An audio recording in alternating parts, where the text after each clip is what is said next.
Bismillahir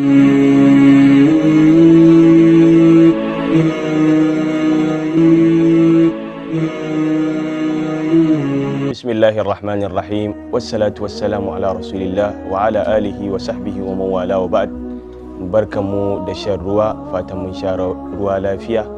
Allah ya karbi ibadunmu. Sanin kanmu ne cewa a daidai irin wannan lokaci da mai azumi ya kai azumi, lokaci ne da Allah yake karbar addu'a. Addu'a tana da muhimmanci ga rayuwar bayin Allah.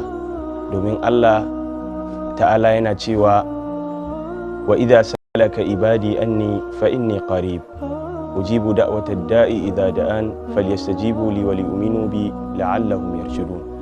Allah ta'ala ya ce, ya manzon Allah, idan bai ka game da ni, ka ce ni a kusa nake, ina karba roƙon mai roƙo ko kiran mai kira idan ya kira ni, su amsa kirana kuma su yi imani da ni ko sa samu shirya. Wannan a cikin hadisi ya zo cewa manzo Allah ya ce addu'a huwal ibada, lalle addu'a ita ce ibada.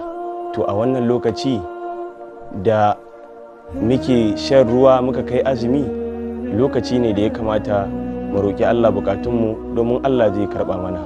Wani mawaƙi yana cewa la tas'alanna bunayya adam hajatan wasalil ladhi abwabuhu la tuhjabu. Allahu yaghdabu in tarakta su'alahu wa bunayya adama hina yus'alu yagdabu. Yake cewa kakka tambayi dan adam wasu bukatu wanda ya kamata ka tambayi Allah. Yace ka tambayi Allah wanda kofofinsa ba su rufewa. Allah ma fushi yake idan ba a roƙe shi ba, amma dan adam lokacin da ake roƙansa ko aka fiye yawan roƙansa sai ya fushi. Lalle abin roƙa shine Allah, mai amsa addu'a shine Allah. Wassalamu alaikum wa rahmatullahi wa barakatuh.